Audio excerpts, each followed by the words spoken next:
Monday night. It's not November. It's December 19th, 2022.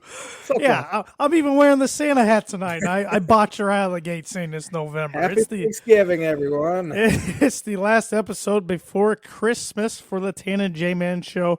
Programming note for the next 2 following weeks, we'll be recording on Tuesdays. So Tuesday, December 27th and Tuesday, January 3rd. And then after that, we'll be back to our regular scheduled programming of Mondays, but that's the next 2 weeks. But I hope everybody's staying warm out there. It's going to get really cold here in the Midwest. Got to get some snow the later part of this week, and I hope everybody's got their Christmas shopping done because I don't.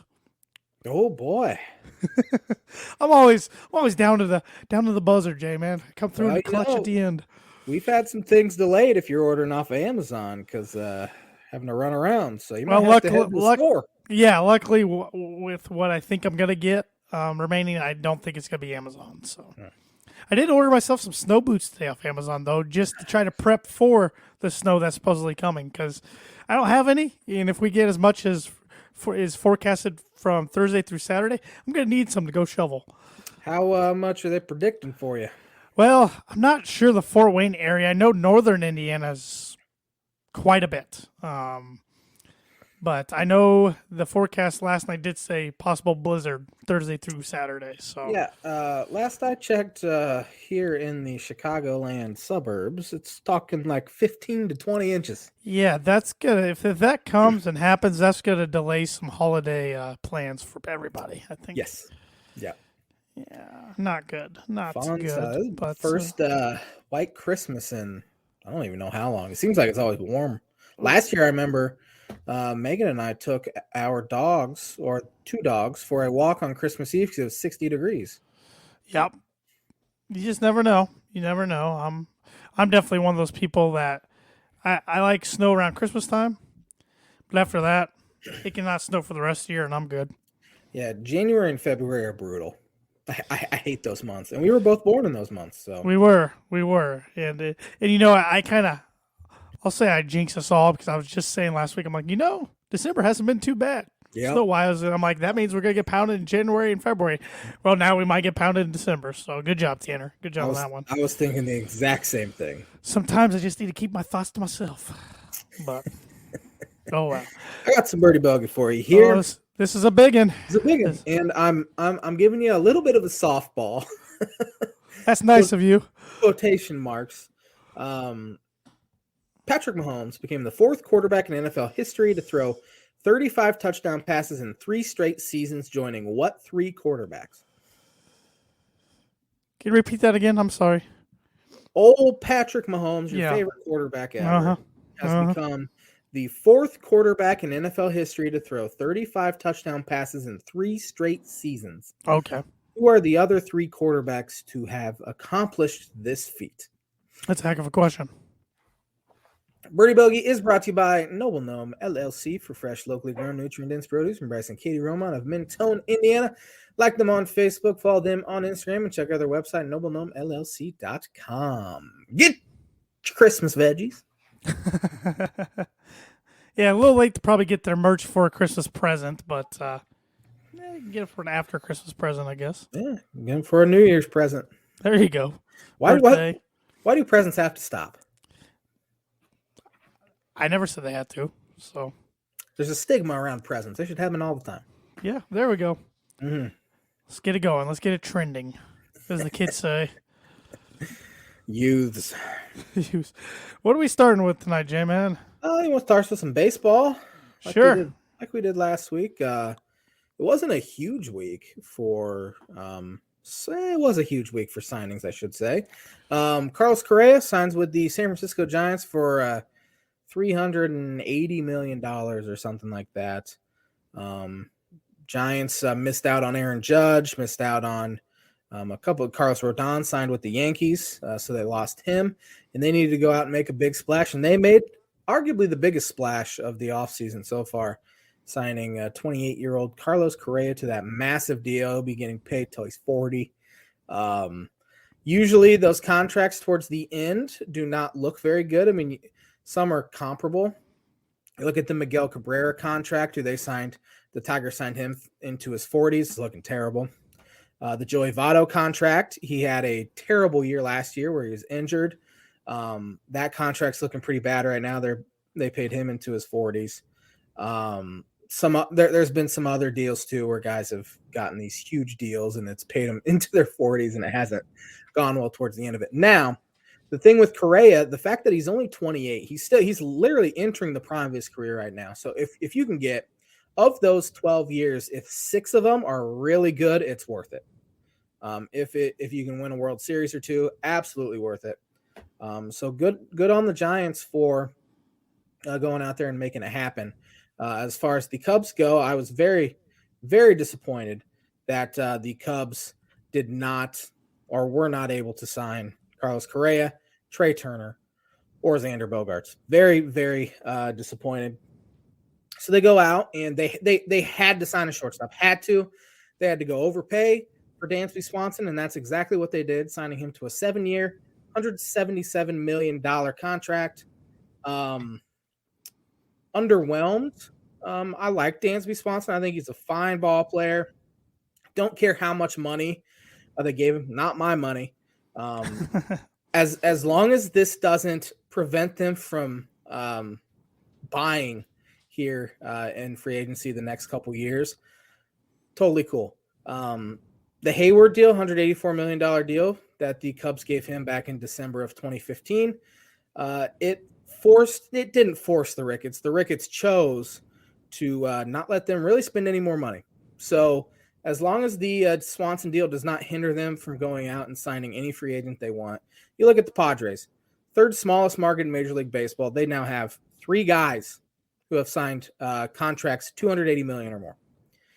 They don't care. They'll go out, sign, and they have Juan Soto there as well, who will demand $500,000, and the Padres will probably give it to him. There's zero, and I've said this for years now, zero reason why the Cubs can't go and be the Dodgers or the Yankees. Zero reason the Ricketts just choose not to.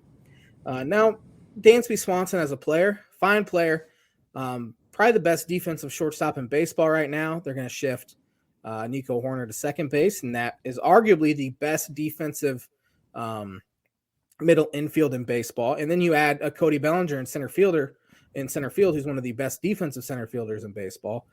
So they're clearly building around defense right now. As far as pitching goes, they signed Jameson Taillon. I talked about that last week. They'll have a lot of guys that will get a ton of ground balls. And you look at their team in 2016, that team didn't miss a ton of bats either. They got a bunch of ground balls. Kyle Hendricks had a 2.13 ERA. John Lester, 2.44 ERA. Cubs arguably had the best infield defense in the history of baseball as far as metrics go. So that's kind of what they're trying to build. It's pretty clear. Swanson as a hitter, he completely changed his swing and got more launch angle to his swing, and he hit more homers than he's ever hit. Problem is he still swung and missed a ton. So that is something that is a little concerning. He turns 29 in February, so he's not exactly young anymore as far as sports go, baseball I was going to say, that's crazy. Yeah, it is crazy. So overall, they had to go do it, and they did, but still, it feels like a little bit of a letdown seeing those top 3 shortstops on the market go. Again, Dansby Swanson, for everything I've read, great teammate, great leader. He has that edge to him that the Cubs have probably been missing. And in fact, when Freddie Freeman was traded from the Braves to the Dodgers, they started calling Dansby Swanson the sheriff there because he was kind of their leader. Even though he was pretty young when he was with the Braves when he came up. So interesting to see how it shakes out going forward. Cubs still need another starter. Well, they will likely sign another starter, Drew Smiley, who was there at a really good second half. Sounds like Cubs are close to signing him. Desperately need another middle of the order bat. Michael Conforto has been mentioned. I was really hoping Cubs would go out and sign Justin Turner, who ended up signing with the Boston Red Sox yesterday. So Conforto, Brandon Drury has also been mentioned for potential third base, but so far Cubs offseason is, I'm still so weary from the past 4 years now that I'm not going to declare them a winner or a loser. I'm just going to have to see how it plays out. I think on paper, their team's at least interesting where it wasn't interesting at all last year. You knew they were going to be terrible. This year, pitching staff should be solid. Bullpen's always really good, and it's been forever, it seems like. Rotation should be good as far as injuries go. Still think they'll struggle hitting the ball, though, but the defense will be markedly improved because they were one of the worst defensive teams in baseball last year, especially at the center field spot. They were bad at second base, so now you add an elite defensive shortstop, and Nico Horner moved him to second base, where it should take off. Dansby Swanson, elite at shortstop. He won the Gold Glove last year, and then had Bellinger to center field. So they should be improved, but again, who knows? I hear a little more optimism in your voice this week compared to last week. There's more optimism. I would like to see what they do the rest of the offseason because, again, they have needs at the catcher spot, third base, first base, so DH. So they have a lot more moves to go before I declare them a decent team. Although the NL Central is very winnable because I think the Brewers will take a step back. Pirates and Reds are garbage. Cardinals should be good again, but I think the Cubs would be able to compete in the NL Central, depending on their moves they make. So, yeah, fair enough. Fair enough. We'll keep an eye on to see what happens in the coming weeks. Yep. Usually guys like to sign deals before Christmas so they don't have to worry about it through the holidays. So I think we'll see some more action here within the next 3 or 4 days. So makes sense. Yep. Makes sense. I see one team that's a national team that's not doing anything except really losing players, even though it did sign Justin Turner yesterday to a 2-year deal. Boston Red Sox. Yeah. Red Sox lose Bogarts, of course. They really haven't done anything past couple off seasons. They're going to lose JD. They did lose JD Martinez, who signed with the LA Dodgers. They of course traded Mookie Betts away to the Dodgers a few years ago. Dave Dombrowski, who was their general manager, who likes to wheel and deal, he is the president of baseball ops for the Philadelphia Phillies, I believe now. And look what the Phillies are doing. They're signing everyone. So ownership's definitely to blame there in Boston, but also their GM clearly is not he's not meant to be a GM if he's not going to be signing players. Because again, there's zero reason. They pack the place out much like the Cubs. It seems like they should be selling or buying every single year, and they just haven't done anything. And they might be one of the worst teams in the American League next year on paper. And the Justin Turner signing makes very little sense on the surface, especially a multi-year deal. He's 38 years old. Yeah. You gonna sign him and then try to trade him at the deadline? Because I mean, again, they've done absolutely nothing. So they look like they'll be easily the worst team on paper right now, the worst team in the AL East. So maybe the tide's changing there in Boston for whatever reason. And it's not one of those teams like, I don't even know, Rockies, for instance, that might sign a 38-year-old guy, has been, just to fill some seats or something, you know, because Boston doesn't need help to fill seats. Yep. And they're a traditional winning franchise. So, yeah, interesting signing there when I saw it. Another one, which, of course, because I'm a Dolphins fan, I see all the Miami media. The Marlins haven't done a single thing. They've barely even been mentioned with the free agents. Justin Turner was the guy they were mentioned with, but why would he want to go play in front of 8,000 people? So it's kind of funny. The Marlins will stay the Marlins forever. They got to go do something. They've been mentioned because they have all this great young pitching, but then they don't trade them for bats when they easily could have. Pablo Lopez has been a hot trade commodity for them, but it's funny to see the Miami media cover them because they're so disgusted with them not doing anything, and it makes their job boring. So that's another team hasn't done a whole lot of anything. Have the Reds and White Sox done anything? Two local teams that I haven't heard much of. Reds haven't done anything that I can see. The White Sox did sign Andrew Benintendi to a 5-year, $75 million deal. I think they did that on Saturday, maybe Friday, Saturday. Over the weekend. Yeah. Don't think that's that great of a move. He's pretty low upside. You know what you're going to get from him, but he's not going to be a guy that hits a bunch of homers. He'll get on base, make contact, decent defensively in the outfield, and they had to overpay for a guy like that. But the White Sox have really screwed up their core. Of course, Jose Abreu's with the Astros now. Their window of opportunity was small to begin with, and it seems like it's completely closed already. They screwed that up last year big time. Big time, yeah. And that's Jerry Reinsdorf's fault. Mm-hmm. He needs to sell his 2 franchises because the Bulls aren't looking very good either. No, Billy's going to get fired, I think. Yep. It's too bad. And then he'll be a hot name to go coach somewhere in college. I wonder if he'd want to go back. It's been about 10 years now, hasn't it? Yeah. Since he's. I can't see another. I mean, I don't follow NBA close enough till those Sonics come back eventually, but I'm not giving up. But I don't know if another NBA team would hire him. I mean, he did fine in Oklahoma City, but I don't know. I've been reading a little bit about him, and he's generally known as like a middle of the road, middle of the pack NBA head coach. So maybe another team will hire him, but he seems a little like Fred Hoiberg, in my opinion, where he got out of the college game because he hated recruiting, but now of course Hoiberg's back, and plus, I mean, college sports, the landscape has changed so much. Now with the portal, just 2 years, it's a whole different game than when Billy left it. Right. You have to relearn it. So. It'll be interesting. It'll be interesting to keep eyes on that as the bowl season goes along, and maybe a big college job or two is going to open up. I don't even know what that would be off the top of my head right now. It's way too early to even speculate. But Texas probably open. It should be. It should absolutely be. Yeah, I forgot about that already. Texas, and Billy played at Providence, right? Mm-hmm. I wonder if Ed Cooley's getting close to retirement. I don't think he's that old. No, because he's not going to get fired. That's why I was saying he's doing a good job. He's not going anywhere unless he would retire or something. But I don't know. Yeah. We'll see. We'll see there. Well, speaking, we kind of were talking about college sports. Want to talk about some college football? Do it. We got bowl games going on. Marshall and UConn played today. I couldn't tell you what bowl it was, but Marshall won by 14 points.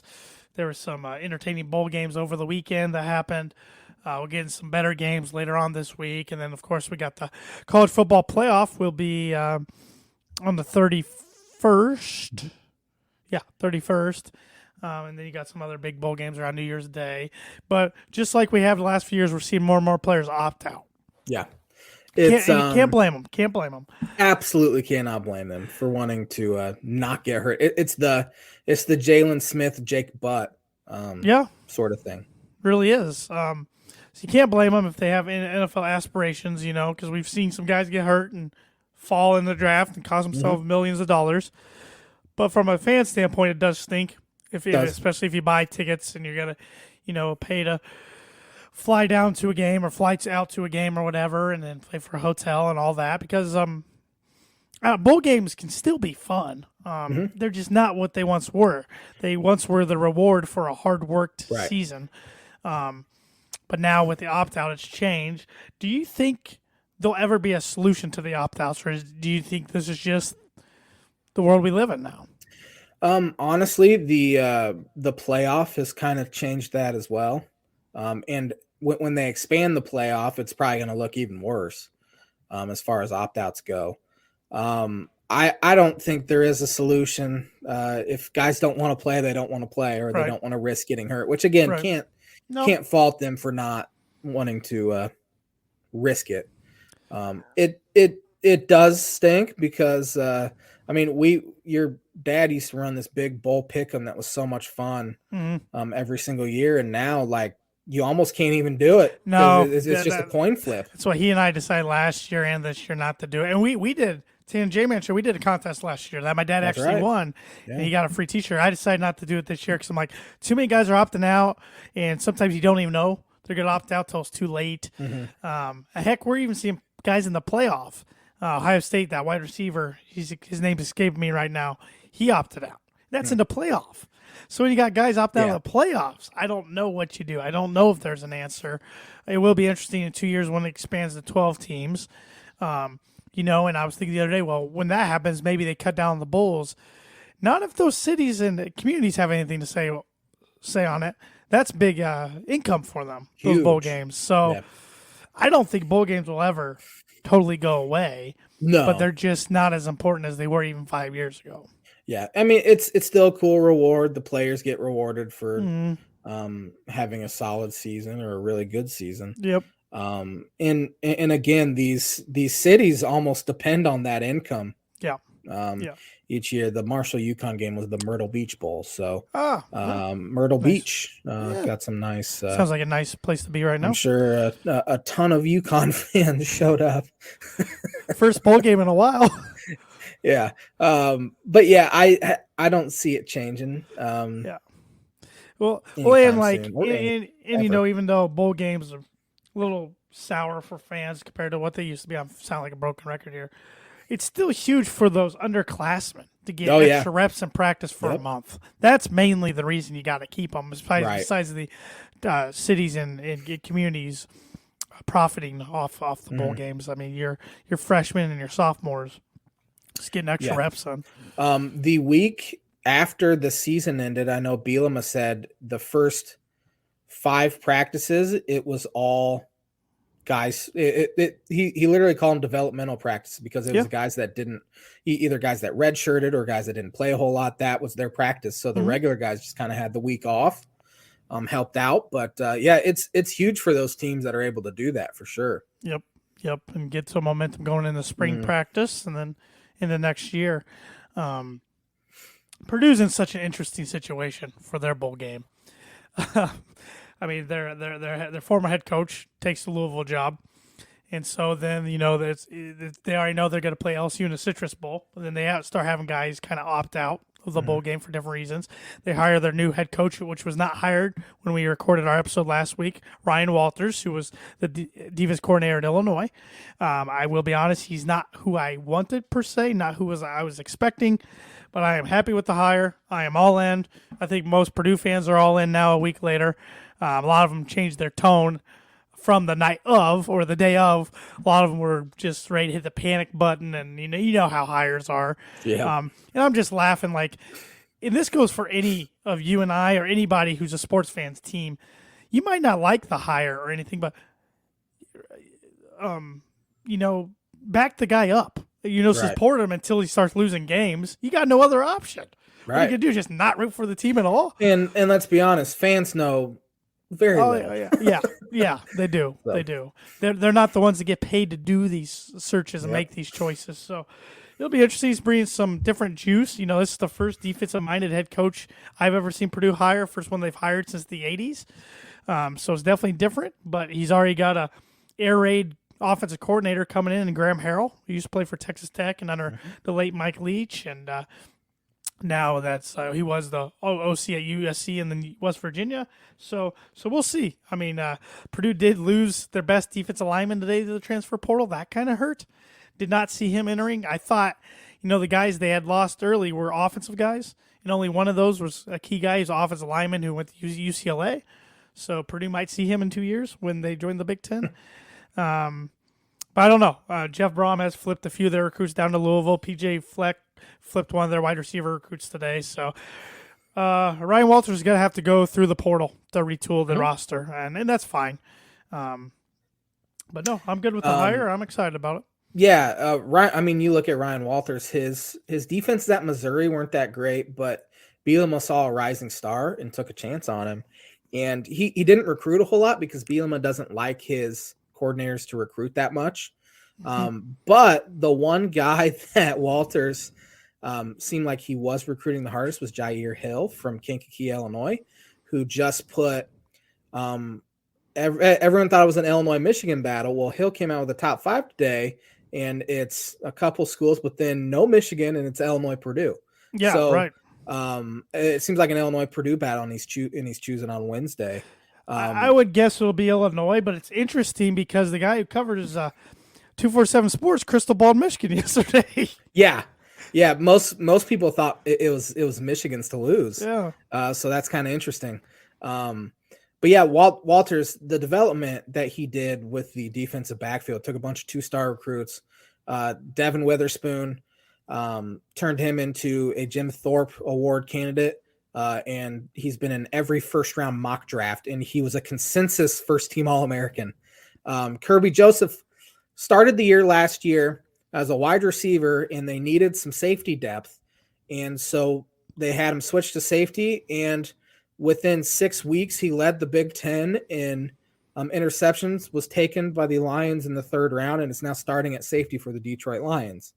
Jartavius Martin looks like he's going to be a draft pick. Sidney Brown had 6 interceptions this year.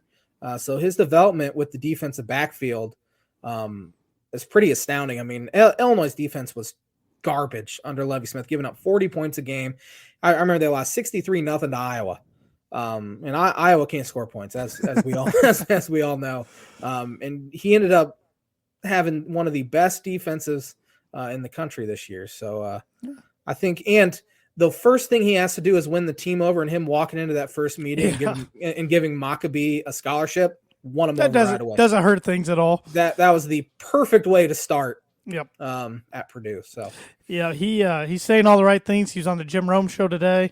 What I loved that he said during that interview was Jim Rome's like, you're probably not getting much sleep right now, because you got a lot to do. He goes, oh yeah. He goes, I'm not worried about sleep. He goes, I'll rest up when we get more of a break here in a few weeks. But he goes, I'm more focused when work's got to be done. He goes, I want my kids, when they grow up, to people ask, where'd you grow up? And I want them to say West Lafayette, Indiana. So right when I heard that, I'm like, all right, I'm ready to run through a wall, because our last head coach, even though I was a big Jeff Brom fan, he never said anything close to that. I was going to say that was a little bit of a shot at Jeff Brom there. Yeah, it was. It seemed like Jeff Brom, after he seemed like he was all in for 17 and 18, and then when that Louisville job opened the first time, he turned him down. I'm not saying he wasn't appreciative and he didn't enjoy his time at Purdue, because I think he did, but it just seemed like he was just waiting for that job to open up again and was never fully embracing Purdue, really. So I think it was time for all parties, and it'll be interesting to see what he does, because he made the comment this week that the NIL is totally different at Louisville than it is Purdue. So it'll be interesting. But yeah, we'll see with the bowl game. It's not going to be pretty for the Boilermakers against LSU. It's spreads just keep going up, because more guys keep. I mean, Aiden O'Connell, Charlie Jones, Payne Durham, Corey Trice have all opted out. Jalen Graham hadn't opted out, but supposedly he's not showing up to practice, not answering his phone, which I said he's probably practicing high stepping in his apartment or whatever. So it's just going to be probably a bunch of young guys playing out there, and it's weird because the staff's made up of a lot of guys going to Louisville and Drew Brees. That is weird. So which Drew Brees has first practice today. So which is neat. I wish they kind of would have let just him and a bunch of former ex-players coach. That would have been kind of funny. Right when all the other guys opted out, they should have been like Brian, Mark, all the rest. Just go to Louisville, go. But because the rumor of it originally was the reason Brian Braun was set the coach was not only was he going to call the offense, Charlie and Aiden weren't going to play if he wasn't, and now they're not playing anyways. Right. So yeah, so it's just an interesting time in college athletics. I mean, with this transfer portal for both football and basketball, it's just something we have to get used to, and recruiting is more targeted toward the transfer portal than it is high school kids anymore. Yep. So. Yep, definitely is. Yep. You got some on this day for me? I do. You ready to get educated? Yeah, I feel kind of dumb. On this day in 1920, you've played this sport before. The first Curling. U.S. indoor curling rink opens. Brookline, Massachusetts. Curling is the toughest sport I've ever done. I have a new appreciation for it. I'm not very coordinated skating and sliding and stuff, so I couldn't skate. But man, it was fun though. Anybody that's intrigued by it and wants to give it a try, I suggest doing so. It was fun. Just not on this day in 1948, the NFL championship was played at Schreiber Park in Philadelphia, where the Philadelphia Eagles shut out Chicago Cardinals 7-0 in a snowstorm. That game was called the Philly Blizzard. Wonder if Philly's going to be playing in the Super Bowl this year. We'll see. I don't know. On this day in 1988, Oklahoma's college football team gets 3 years probation. I do not know what they did, though. That was 1980, you said? 88. 88. Was that when Dupree was there? I don't know. Marcus Dupree? Couldn't tell you. On this day in 1989, Larry Bird began his NBA free throw streak of 71 games. I don't know what that means. Did he make a free throw in 71 straight games? Did he go 71 games without missing? Maybe. Yeah. That'd be a crazy. That'd be crazy. But... Yeah. On this day in 2010, miracle at the New Meadowlands. Philadelphia Eagles trailed the Giants by 21 points with 8 to play before scoring 4 touchdowns in the final 7 minutes, including a dramatic walk-off punt return touchdown by Deshaun Jackson. Yeah, he muffed that too. But he muffed it, and when he picked it up, he saw the lane that he was going, and he hit it hard. And you got to punt that thing out of bounds, man. Yep. And I think he's still playing today for the Ravens. Yeah, he's been around for a long time. Tom Coughlin about strung his punter up by the neck. Well, it's just like when the Colts kicked off the Devin Hester start the Super Bowl. Peyton Manning was talking about that not too long ago. He said all week they practiced kicking away from him, so Peyton wasn't even paying attention. And he heard the roar of the crowd. He looked up, and there goes Devin. He wasn't very happy. Yeah. So it got to the point where you were better off kicking it out of bounds against the Bears. Yeah, just take the penalty. Yeah. That is it. That is a short on this day this week, but like I said, around the holidays, not a ton happens. So, but that is the On This Day brought to you by, like it is every week, Mooney Woodcrafts. Mooney Woodcrafts is 100% hand cut. Let's start over. 100% hand cut wooden custom design shop based out of North Carolina with Indiana grassroots. Their hand cut custom designs make a great fit for any home office, man cave, home bar, basement, etc. They make signs, they make growth charts, they make anything of that nature that you want. Sports teams, military related, family related, engagements, married, anything like that. So for custom orders, contact Thad at mooneywoodcrafts@gmail.com. And to see some of their recently completed projects, visit them on Instagram and Facebook at Mooney Woodcrafts. College hoops. It was finals week, so not a whole lot went down here. No. This past week. I mean, Big Ten wise, on Saturday we had Indiana getting whooped by Kansas at Fog Allen and losing Xavier Johnson in the process. I have not heard. I haven't seen officially anything about that. I haven't either. There's rumors he broke his foot, high ankle sprain, something like that. That'll hurt him if he broke his foot. That's going to hurt that team pretty bad. He'll be out a few weeks, yeah. For a team that already struggles at the guard spot, they just look like the same Indiana team as last year. Like, we tried to warn them. But yeah, I mean, going to Kansas, you're going to get toughest place to play in the country. Yeah. I mean, Grady Dick was unbelievable for him. A couple other players played really well, but yeah, you're going to lose there if you're an opponent. No shame in losing there. They do travel back home to face Elon, who was 2-10 on Tuesday night. They should bounce back then. But yeah, elsewhere around the Big Ten, Maryland's kind of woken up a little bit. They lost to Tennessee, got killed by UCLA. They've fallen out of the rankings, so they've kind of woken up. Wisconsin's all the way up to 17. Here they go again, Josh. Every freaking year. It's disgusting. I still don't think they're that good, but you know what? I say that every year. So I mean, in our lifetime, almost every year they're good at football and basketball. Yeah. It annoys me because it's a school that should not be that good at basketball. No.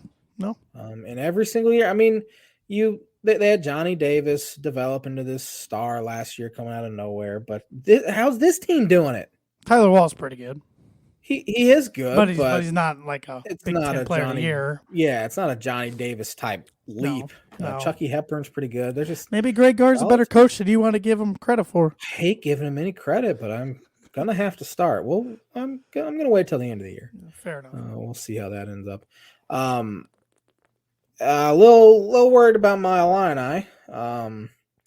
Seems like there's a little bit of a disconnect between players and coaches, which is never a good thing. They gave up a 16-0 run to Alabama A&M on Saturday. Alabama A&M is ranked 334th in KenPom. I saw they killed them, though, Josh. I saw the final score. It was a 1-point game with 6 minutes left. To the point where, I mean, they looked so bad against Penn State. last Saturday. Maybe I saw the wrong score. They ended up winning by 21. Okay. But it was a 1-point game later in the second half than it should have. It might not have been 6 minutes left, but it was under 10 minutes left when Alabama A&M went on a 17-0 run or 16-0 run, whatever it was. But to the point where Underwood literally sat on the bench with his arms crossed, didn't say a word, and was just like, figure it out. I can't coach you to beat Alabama A&M. You're going to have to figure it out. And luckily they've figured it out and avoided what would have been probably the worst loss since I've been watching them. Even when Alabama A&M cut it to 1, you didn't feel like Illinois had any shot to lose it. But I would have been sweating bullets. I usually am very mad, but I was just kind of numb because I'm like, what in the world is going on here?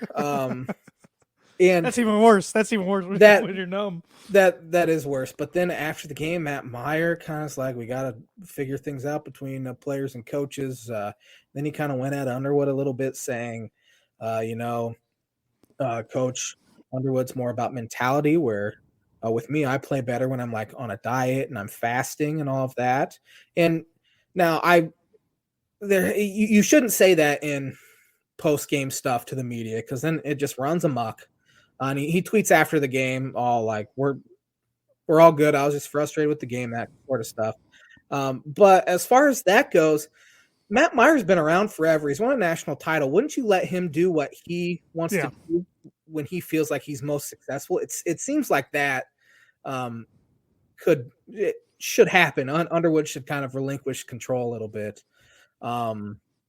Hopefully they got that out of their system, and hopefully them going on a run to find a way to win kind of gels them a little bit. But they have not played well the past 2 games. Now they have a 10-1 Missouri team on Thursday. I guess that's kind of the one problem of getting a bunch of transfer portal guys, getting them to gel together, especially guys like Meyer, who's a veteran guy, knows what works for him, but then you bring them in, you're trying to make them play in everything to your system, to your culture. It's got to take some time, man. But unfortunately, Big Ten plays right around the corner. Right, which is a concern I had coming into the year. I said it in our preview show with that sort of stuff. But then, I mean, they go beat UCLA. That one's looking even better now. Texas. And then they beat Texas and gave Virginia all they wanted. Then about one in Maryland. So you felt like, okay, maybe the team's young. And then they had that slip up against Penn State, who I think solid. You should lose at home to Penn State.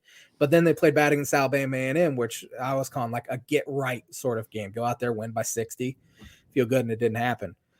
So now they have this bad taste in their mouth heading into Missouri. Now they've played well neutral court so far this year. There'll be a ton of Illinois fans there, so I think they'll be juiced up for that one. Your favorite? I hate that game. Missouri hasn't beaten anyone yet. Their best wins probably came on Saturday against Central Florida. Buzzer beater. They hit a miracle buzzer beater to win it. So they'll be out looking for something to prove. Brand new head coach. They always play Illinois tough in that thing. Coach Dennis Gates, I think, is that his name? I was gonna say I have no idea. He was at Cleveland State, I believe. But yeah, they always play up for that one. Coleman Hawkins has to get going. He is a 6'10" Andre Curbelo right now. He'll pass up an open three, try to make some miracle, amazing pass, and throw it 10 rows into the stands. Freshmen have not played well here the past 2 games. Hit a little bit of freshman wall. You kind of, that's understandable. Shannon needs to step up. I just hopefully they got it out of their system, because Saturday was I felt worse after winning that one than I did after they lost to Penn State.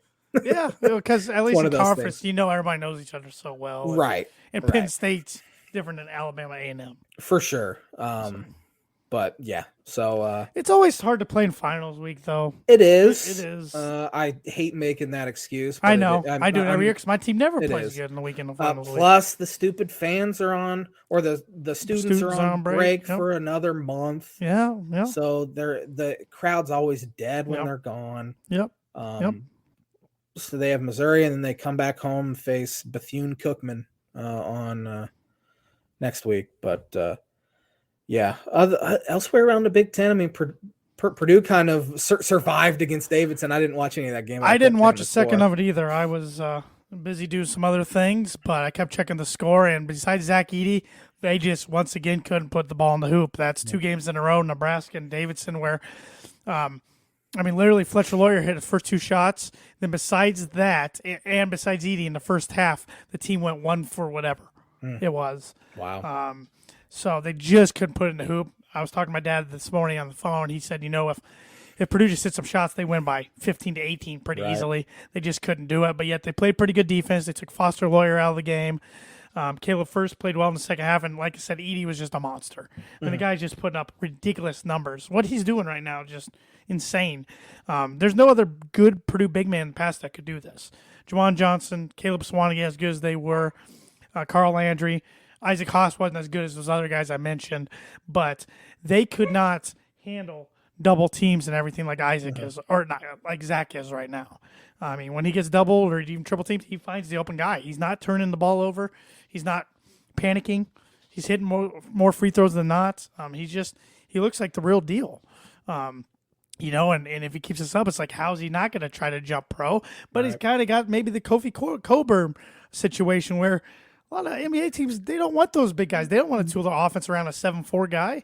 The thing that Edie has going for him is he is 7'4". True. That helps. Where Kofi was 6'11", 7'. Which I know he does practice jumpers, but you never see it. Right. Because they don't want him shooting jumpers. I suppose it could all come down to NBA interest in NIL. I think he's making a pretty good, from I hear, in his case is different because he's a foreign player. They got different rules than American-born players, but he's making pretty good money, I think, right now through the NIL. And if his good year keeps up, you got to think he'll be making more money next year. So, sure. But at the end of the day, Purdue got the win. They don't shoot well in Gamebridge Fieldhouse, never have, probably never will. But they got the win, and now they are number 1 in the country still today. I figured they would be, but I thought maybe UConn might jump them. But Purdue's or Houston after going and winning Houston, in Virginia. Which, yeah. They do have a loss, though. They do have a loss, but now what's exciting, Purdue plays 2 in whatever New Orleans on Wednesday night at 9 o'clock. I'm not excited about the 9 o'clock start, but this will be the first ever home game Purdue's had when they're ranked number 1 That's cool. in program history, so that's kind of cool. So, just get the win at this point. That's all. I don't care. Who cares how it happens? Yep. Not a great matchups this weekend. They're never right. Elon, Indiana. We're going to take Indiana. Yeah. Queens University at Nebraska. It's called Battle in the Vault. I've never heard of Queens University. I wonder if that's a D2 or something school in Nebraska. Give me Nebraska.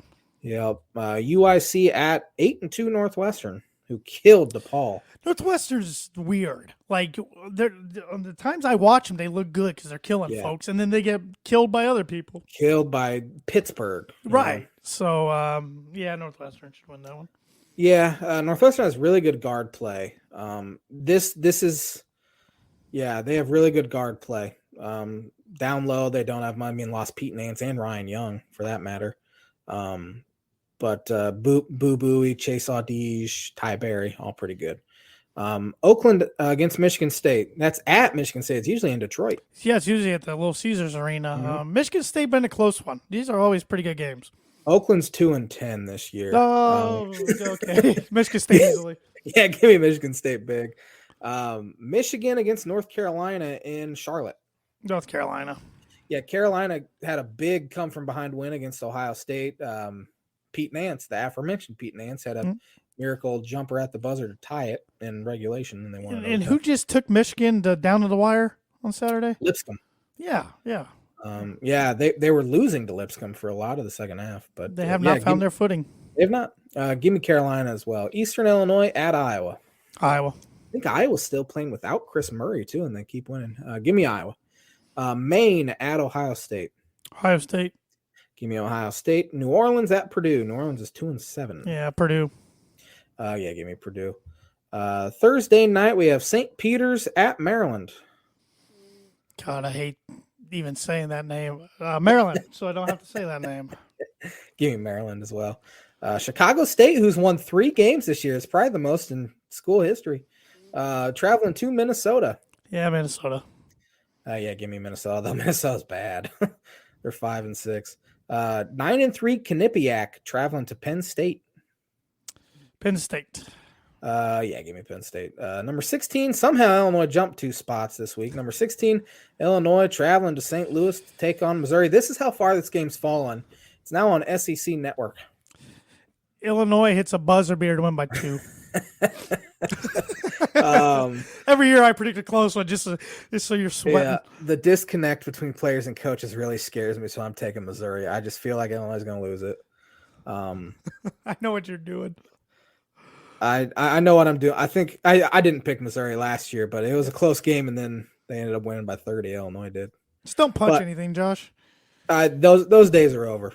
Those days are over. My hand still hurts from Jalen Tate getting called for a intentional foul on a box out on a free throw in 2014. So give me Missouri, unfortunately, and I can't imagine there's another game. The rest maybe Friday night. There's a couple games Friday. Bucknell at Rutgers. Rutgers. Rutgers. Kennesaw State at Indiana. Indiana. They play twice this week. Wow. Yeah. And then Grambling at Wisconsin. Yeah, Wisconsin. And there's definitely not a game Christmas Eve or Christmas. No. Any other thoughts? I got a word association that has to do basketball, but it's not college hoops related. It's NBA related. Let's hear it. But Christmas Day is coming up, and NBA plays on Christmas Day. So I wrote down the top 8 single-game scorers in Christmas Day history. Starting with Bernard King, who had 60 points on Christmas. Oh, Bernard King. He was a Knickerbocker, wasn't he? Yep. That's all I got. That's about all I can tell you. Yeah. Number 2 with 59 points, Wilt Chamberlain. Wilt the Stilt. It seems like he's in a birdie or bogey question or on this day all the time. Well, the stat lines were stupid. Stupid. In fact, without the 3-point line, of course, he's not going to be shooting threes anyway, you wouldn't think. But just the most dominant player, maybe in sports history. Yeah. With 50 points, Rick Barry. Rick Barry. Was he the one that's not a very nice guy? Yes. I've heard he's not a very nice guy. Yes. I don't think Jerry West is very nice either. But Rick Barry, obviously, his sons played. He just had a son play for Florida. I was going to say, all 3 of his sons. But, yeah. Speaking of Jerry West, 47 points. The logo, the portrayal of him in the Showtime Lakers show on HBO is hilarious. He hated it. Didn't make him look very good. It did not, but supposedly pretty accurate. One of Josh's childhood favorites, Tracy McGrady, a.k.a. T-Mac, 46 points. I just saw just a few days ago on this day when he had those 13 points in the final 30 seconds. Nuts when he was a Rocket. Yeah. Yeah, T-Mac, he used to have his poster. I cut it out of Sports Illustrated for Kids. Oh, those were the days. Those were the days. I had a pair of T-Mac 2s in middle school. I had some T-Mac shoes as well. I couldn't tell you what. Then I think I got the 3s. And I remember my dad being mad because I had to admit, like halfway through basketball season, they didn't fit very well. I just wanted them. Those were the ones that didn't have laces. They had the air pumps on the back that you screwed it, the air tightened. Crock of crap. I remember. I had those as well. I remember those. They were supposed to be awesome. They weren't that great at all. The 2s were better. Oh boy. Tom Heinsohn, I think. Heinso. Tommy Heinsohn, man. 45 points. I don't know. Boston Celtic. That's all I can tell you about him. Boston Celtic legend. Dominic Wilkins, 45 points. He could fly through the air. Atlanta Hawks. And lastly, Kevin Durant with 44.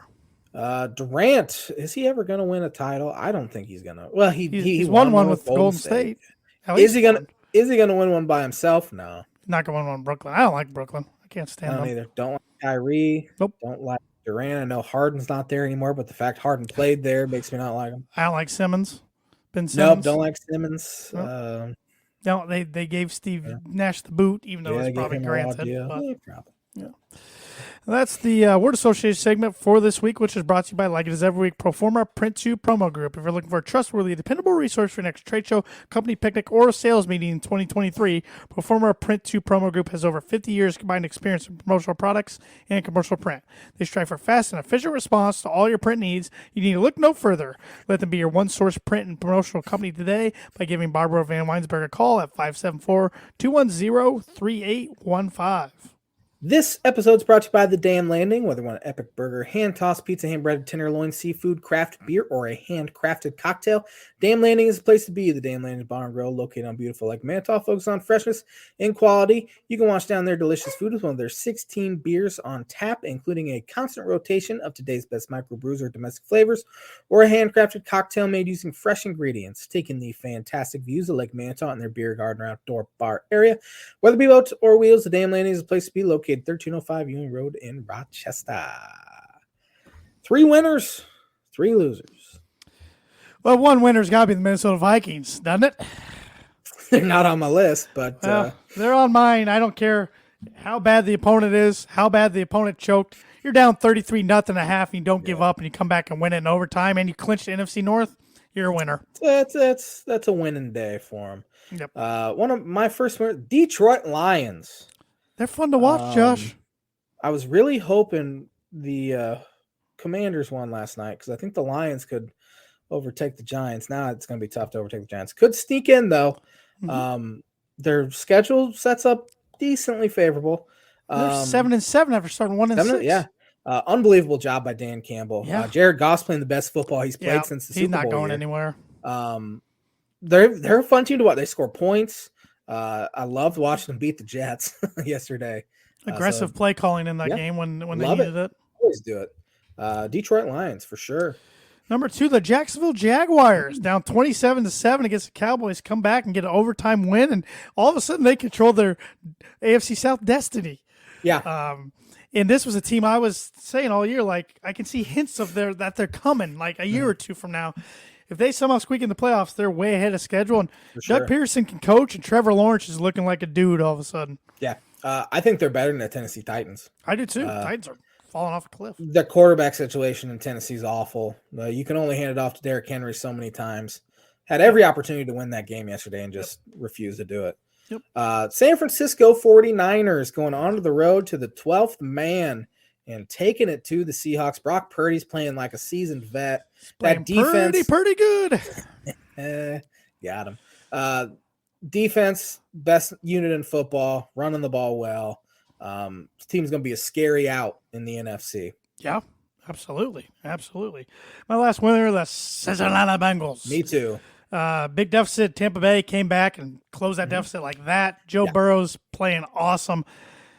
Man, I almost want to say they're going to be my AFC representative in the Super Bowl again, but I'm not ready to pull the trigger yet. They looked awful in the first half. Tom Brady played probably his best half of the year, and then he followed it up with his worst. And they are my last winner as well. Speaking of Tom Brady, the NFC South once again. It's getting to the point. If you don't have which you can't have a 500 record now. If you're not above 500, you should not be able to make the playoffs, regardless of division. Yeah. If you win that division, you don't deserve to be in the playoffs if you're under 500. Yeah.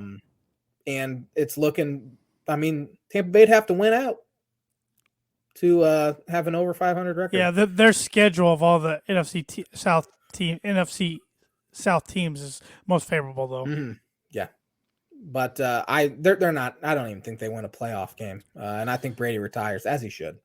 One of my losers, Indianapolis Colts. I know they're not a good team, but you just made NFL history on the wrong side. Yep. You biggest comeback in NFL history is by the Minnesota Vikings. You're up 33 points, and you just collapse. Matt Ryan is one of my losers. His legacy is blowing big leads. That's all anyone's ever going to remember him for. You're right. He's had a good career. I wouldn't put him in the Hall of Fame because I don't think he's a Hall of Fame level quarterback, and I don't think he will be a Hall of Famer. But 28-3, 33. Obviously, the stakes were a lot different on Saturday, but 33-0. That is his legacy. And they probably did Cole fans a favor because they're going to get a better draft pick from it. But still, the way it happened, Yeah. New England Patriots. My God. Tie game. Why do you throw the ball backwards? Just go down and take it in overtime. For one, you were awful defensively on that drive. You had them 4th and 10 at their own 15. You played the softest coverage ever. Yes, the ref, in my opinion, blew the touchdown call, but still, I was thinking the Patriots usually win games like that, but they've lost a lot. The miracle of Miami. Both Super Bowls against the Giants, but they've also won against Atlanta, against Seattle in the Super Bowl. So it goes both ways. Yeah. Yeah. It makes me They- hate both teams more. I hate the Raiders more and I hate the Patriots more because of it. They got to start looking for a quarterback. Yeah, already. He stinks. 13 for 31 against one of the worst Stinks. defenses in football. They asked Belichick, why didn't you go for a Hail Mary? And they were on their own 45, but he said quarterback couldn't throw it that far. Yeah. Well, wouldn't you have a backup who can throw? You always carry a backup if you can't. I mean, yeah. remember Manning at the end when he could throw it, they bring in Brock and have him launch one. I remember Elway at the end of his career. Yeah. It was Bubby Brister. Bubby would come in and throw the long ones. Man, I need a Bubby jersey. That'd be awesome. My final loser is the Dallas Cowboys. They have no shot to win the division now. They will be in the playoffs likely, but yeah. My final loser, Seattle Seahawks. They've come back to earth. Yep. I agree. But they're still going to get a great draft pick thanks to the Denver Broncos. Yep. Week 15 pick'em. We still don't know. If the Rams win tonight, Tanner wins the pick'em this week. If the Packers win tonight, we tie. For the first time, Baker. I think ever. Come on, Baker. And if the Packers win, that means I clinch the pick'em for the season for the third straight year. Come on, Baker. Thursday night, Jacksonville Jaguars at the New York Jets. Looking forward to this one. I'm taking the Jags for 3. I'm taking the Jets for 3. I'm going for the Jags, though. Buffalo Bills at the Chicago Bears. Bills for 16. Bills for 16 as well. Justin Fields fun to watch. That defense is atrocious. Yeah. New Orleans Saints at the Cleveland Browns. Got the Browns for 4. I have the Browns for 13. Holy smokes. Yeah. Houston Texans at the Tennessee Titans. Got the Titans for 9. I have the Titans for 8. Seattle Seahawks at the Kansas City Chiefs. Got the Chiefs for 15. I have the Chiefs for 14. New York Giants at the Minnesota Vikings. Got the Vikings for 6. I have the Vikings for 12. Cincinnati Bengals at the New England Patriots. Got the Cincinnati Bengals for 14. I have the Bengals for 11. Detroit Lions at the Carolina Panthers. Got the Lions for 13. I have the Lions for 4. Atlanta Falcons at the Baltimore Ravens. I got the Ravens for 7, and I'm not sure who's playing quarterback. And they looked awful with Tyler Huntley on Saturday. I have the Ravens for 9. Washington football team at the San Francisco 49ers. Got the Niners for 8. I have the Niners for 15. Philadelphia Eagles at the Dallas Cowboys. I got the Cowboys for 2. That might be smart because it doesn't look like Jalen Hurts is going to play because he has a sprained shoulder. I didn't change my pick. I should have. I have the Eagles for 7. Vegas Raiders at the Pittsburgh Steelers. Steelers for 10. I have the Raiders for 2. I've picked the Raiders so much this year. I don't know why. The Steelers didn't even play great yesterday, but they found a way to get it done. So Green Bay Packers at the Miami Dolphins Christmas taking Day. the Dolphins for 5. The high in Miami on Sunday is 56 degrees. They just played in a snowstorm. So And Tua looked pretty good doing it, so I feel pretty good about that. I have the Dolphins for 6. Denver Broncos at the LA Rams. Sorry, America. I'm taking the Broncos for 1, though. This will be the J-Man's book of prediction of the week. Give me the Rams for 1. Baker Mayfield gets her done. Yeah. J-Man's book of prediction of the week brought to you by Indiana Farm Bureau Insurance Agent Travis Watching Life, Home, Auto, Business, Renters, Workers' Comp, and Farm Insurance.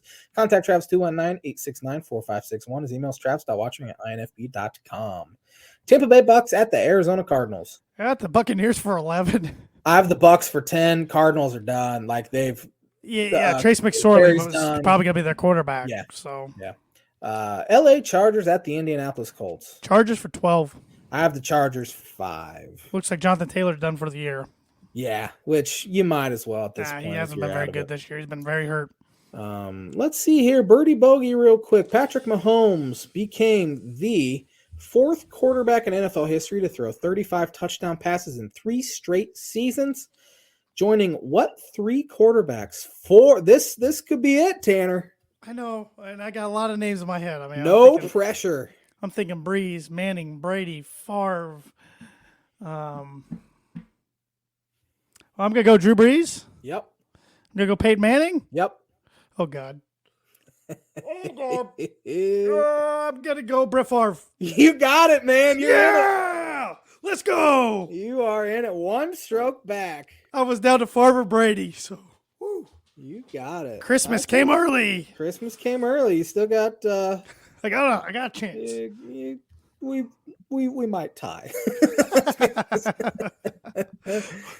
Thanks for watching the Tan and J-Man Show live on the ISC Sports Network. Have a fantastic Christmas, everybody. And we'll be back at it on Tuesday, December 27th. Have a great week, everybody.